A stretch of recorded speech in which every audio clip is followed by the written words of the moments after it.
So in this demonstration, I'm going to show you some of the steps that you're going to take after you have finished your contour line drawing. Now, the object I drew is this little bitty bottle. So of course, I made it a lot larger than it is sort of in real life. Now, if you're creating a drawing from something that is symmetrical, so same on both sides, as I was drawing my drawing, I drew a little bit on sort of one side, looking at the outside contour line, and then I kind of went back and I drew on the other side. And I kind of went back and forth, so that in the end of my little drawing, it looks fairly symmetrical. And of course, I would want to sort of clean up my lines in here a little bit back with my eraser, because I do have some little bit of sketchy lines going on. But overall, they're pretty decent. Okay. So after you get this part done, again, it's in the middle of my page, it's about the hand size. I could have made it maybe a little bit bigger. I'm just going to draw some lines sort of in the back. And it's a little bit similar to the lines we drew last year when we did our shattered value drawing, when we did the shading project. Okay, so, but this time I'm not going to go through my object. So I'm going to just kind of go to there. Like one, maybe go 2,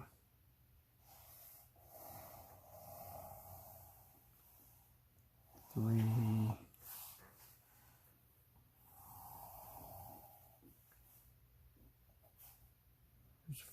4, and so I said in the directions to try to have somewhere between 10 and 15 shapes, and I'm going to make one more line right there.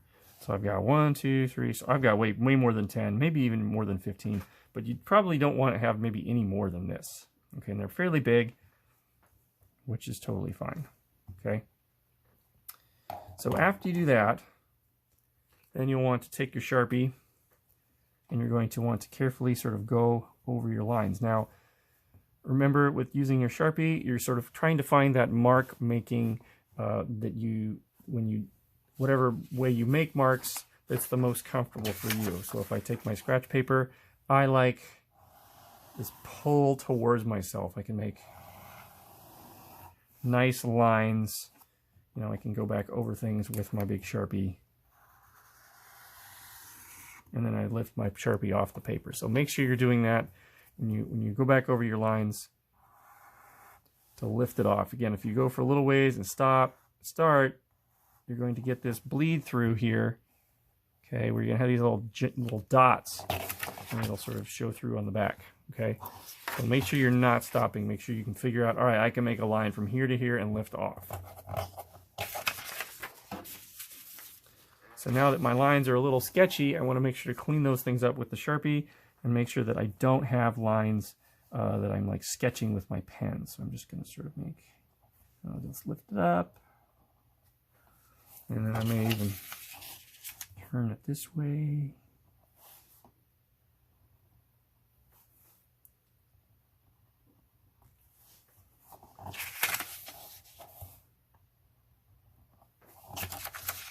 So I'm just kind of turning my paper.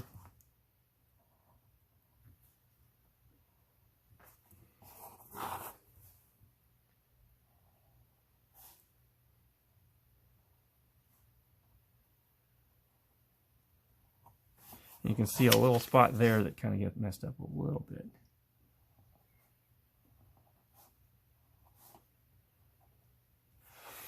Now you'll want to do this definitely with the outside contour line. And some of the inside contour lines. Now it's going to be a little bit different on my object than on yours.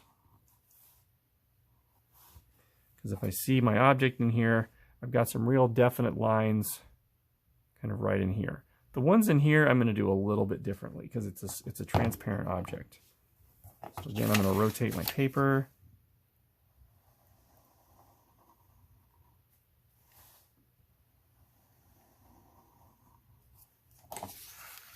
Okay. And I'll do these lines in here, nice and dark.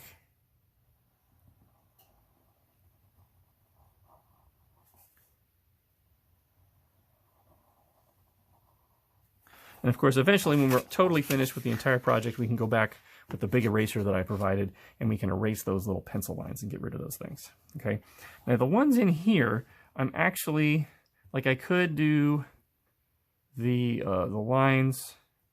I could do those in pen, and I could do these ones in pen, but I'm actually going to just do lines like those when they're like softer lines with the stippling effect, okay, later on, okay? But I haven't quite gotten there so far. So I've done all of my lines in my thin Sharpie, my ultrafine point of my object. So now I'm going to take my wide tip Sharpie, and I'm just going to go over my curved line. Now, even if I went off a little bit, that's okay. I can come back and I can fix that. So I'm just kind of pulling away from, and again, make sure you're on a surface where you can accidentally get a little Sharpie on there. See, I almost stayed too long on that one. And so I'm trying to get it at spots where it starts and stops.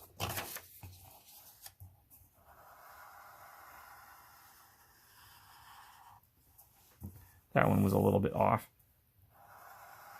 And again, I'm pulling towards myself.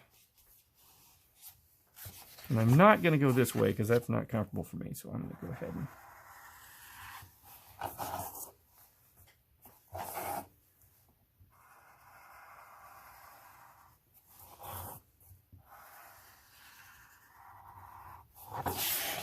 I just keep turning it.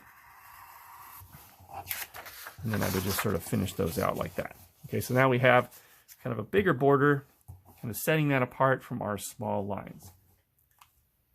Now once you have all of these done and all of these lines done, then you're going to be shading your object. You're going to be putting value on your object. So this is where, you know, my light source, I've got my lamp over here, and I've got my object kind of in front of me.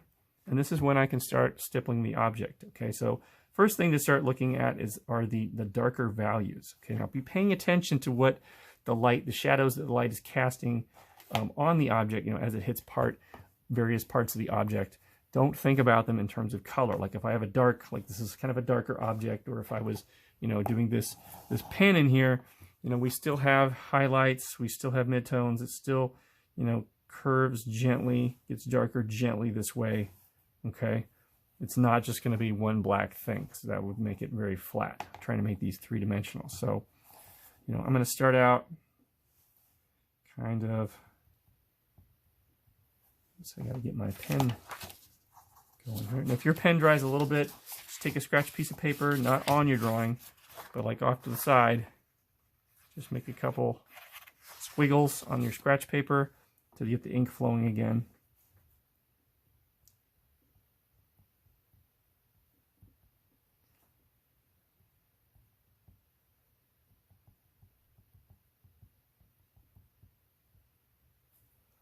Okay, and so these ones, I'm just going to be doing my dots. And this one's a little bit harder of an object because it's transparent. So I have to sort of really carefully look at what areas are dark versus the areas that are light. Okay. But for example, I could come back in here, and it's definitely going to be dark here. So I could come in with my dark value kind of right off there. And that kind of stops right away.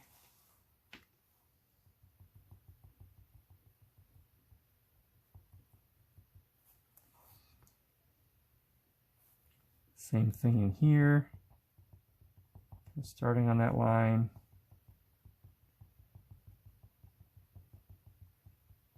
As it kind of fades kind of into this area in here.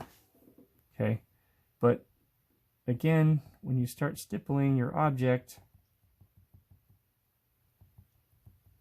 you know, don't be afraid. I think I'm kind of looking over here.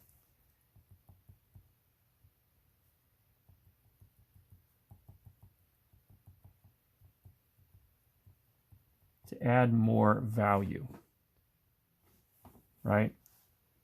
Again, so if I'm starting on the edges,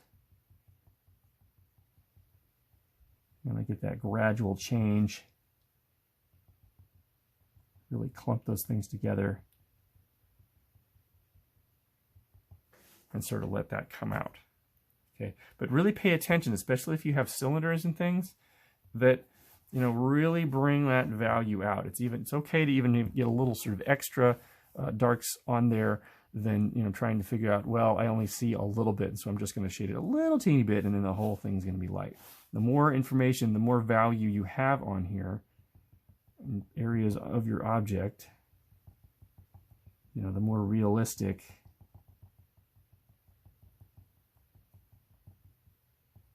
the object is going to be.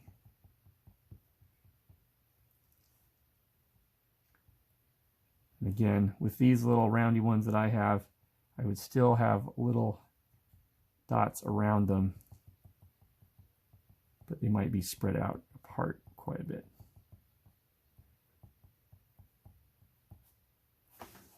Okay, because I didn't want to have a hard edge on there. But again, gradual changes. Always add a little bit more, sort of bring your value out as you shade these with the stippling. And of course, the last part of this is creating our unique patterns once you have this entire thing stippled. And there'll be a lot of times I'll check in with you all quite a bit and give you quite a bit of feedback in terms of the stippling of your object, because I'll probably have most of you go back and sort of add a little bit more, and that's pretty typical. But, you know, again, once you're ready, go ahead with your pen, figure out what you're going to do in your shapes. And if you're a little hesitant on doing it on your main drawing, you know, again, you can come up with some, make that a little thicker. You can come up with some more sketches, like the examples that I had you do, those 5. You will be doing these 5 little SketchUps of some patterns, but you can always use more. But I really want you to stay away from doing them in pencil first and just do them in ink, because there'll be a lot of erasing, and plus you'll end up sort of seeing the pencil too much. So try not to be afraid of doing them in ink. Okay, and then maybe I can have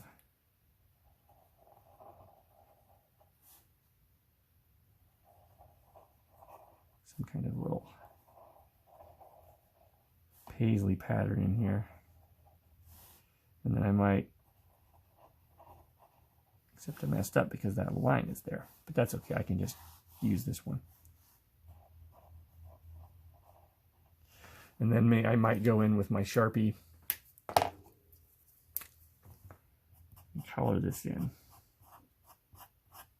And if I do that and I get some dark areas that are sort of next to my object, it's really going to make my object really stand out. But as you start putting your patterns in the shapes around your object, remember, you want to make sure that you have 3 different line types and shapes, combinations between line types and shapes in your patterns, at least, to make them more interesting. Like, I wouldn't want to stop with this little pattern here. I'm going to do more things with it. Maybe I'll have some other things that kind of float in there as well. You know, or I could have done just left these white and done sort of a black background. Okay, but as you start filling this in, and, you know, again, look at my example on the directions on the assignment, is to make sure that you've got it balanced. And so if I have something over here where I've got kind of, you know, like some thicker lines over here, then I might want to have some thicker lines maybe over here doing something. This is end up being sort of a similar pattern here, which is okay. All right, so my eye wants to jump back and forth, or if I had an area where there was a lot of of my shaded or my colored in with my thick Sharpie was really dark, then I might want to have a pattern over here that sort of has a lot of dark areas. Maybe I have a pattern over here that has some just sort of thin line work, and then maybe I want to do something over here where it's some thin line work. So it sort of balances it out. So you've got some like areas that are lighter patterns and some areas that are darker patterns, you know, around your entire drawing.